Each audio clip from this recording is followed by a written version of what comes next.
Well, that's not an easy question to answer.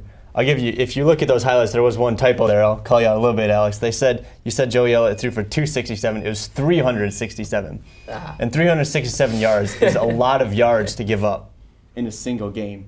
So they lost this game because of big plays, especially in the second half. We saw this last week with Illinois, after that onside kick, or after the onside kick this week. Last week it was the goal line stand. Exactly. But the wheels just fell off, and they were missing their assignments again, and they were big plays by Purdue. And when that happens, when you score points like that, it's just really tough to overcome.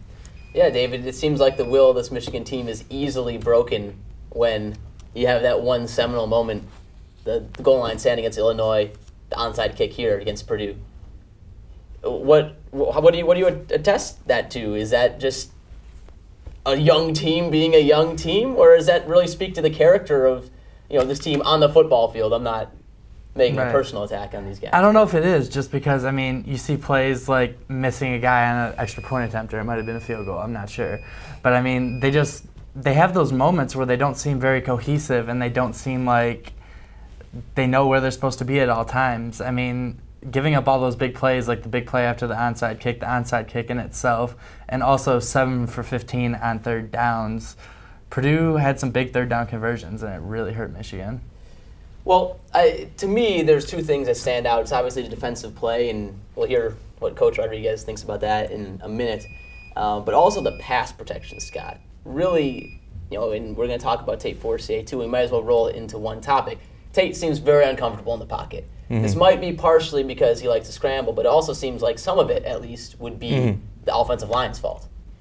Yeah, Tate has had some trouble this year as far as seeing the reads and getting the ball off when he needs to. But so you look at the sacks, 50% are kind of his fault because he's not looking at the receivers in the right way and getting the right order down. The other half is the protection has not been good. It's amazing. Brendan Minor rushed for 154 yards in this game. So how can the offensive line be so good on run blocking and so bad on pass blocking? It really doesn't make sense. But it wasn't as if Purdue's defensive line was dominant. They were good, but Michigan was just really missing a lot of assignments on the offensive line. And David, Coach Rodriguez has recruited a number of offensive line, recruits the past couple of years. They don't seem to be able to overtake walk-ons that are, playing significant amounts of time. Can you shed any more light on this conundrum of great run blocking, poor pass blocking? I really can't. There's really no explanation for it whatsoever. The pass blocking has just been atrocious, and you see Tate Forcier, as soon as he's pressured, he almost resorts to the scramble right away, and it's been a big issue so far. He takes his eyes off his receivers and just keeps running. Right. Perhaps if, again, our great hopes are that Denard Robinson and Tate Forcier can become one. And even if you're an indecisive Tate Forcier, he can run away from defensive ends and linebackers. Doesn't seem like he's as decisive in that running anymore. Of course, in the intro you see this is a great run against Notre Dame. Anyway, you've heard what we had to say about the Purdue game, but you can take a look at what Coach Rodriguez had to say after the Purdue game. He wasn't in the best of moods, most obviously.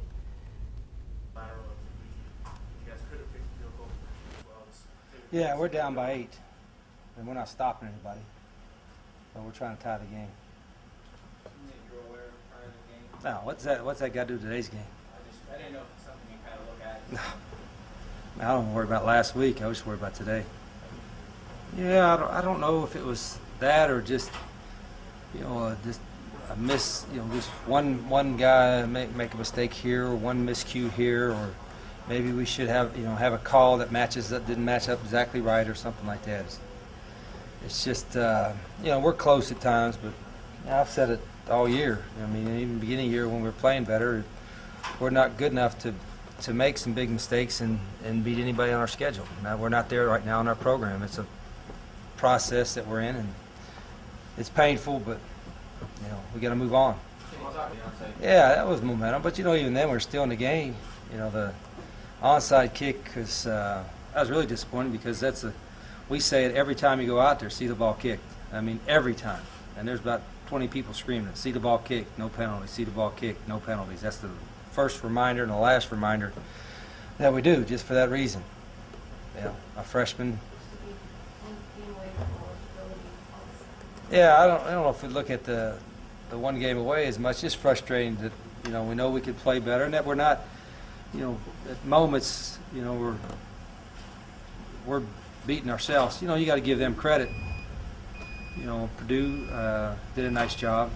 Well, obviously, Coach Rodriguez very frustrated.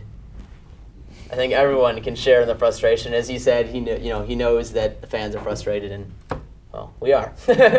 We have to go to commercial break. But coming back, we're going to take a look around the Big Ten. I'll tell you one group of people that are frustrated. That's Iowa football fans. Welcome back to Varsity Blue. Alex Prasad, David Nowes, Scott Wagner. Let's take a look at what happened in the Big Ten this week.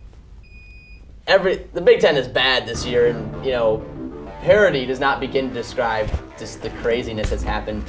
Okay, Iowa, that's not the right thing, and that's my mistake. Don't worry about it. I'll just tell you about it. Northwestern beats Iowa 17-10 this past week. Wisconsin barely takes out Indiana 31-28. That's the week after defeating Purdue 37-0.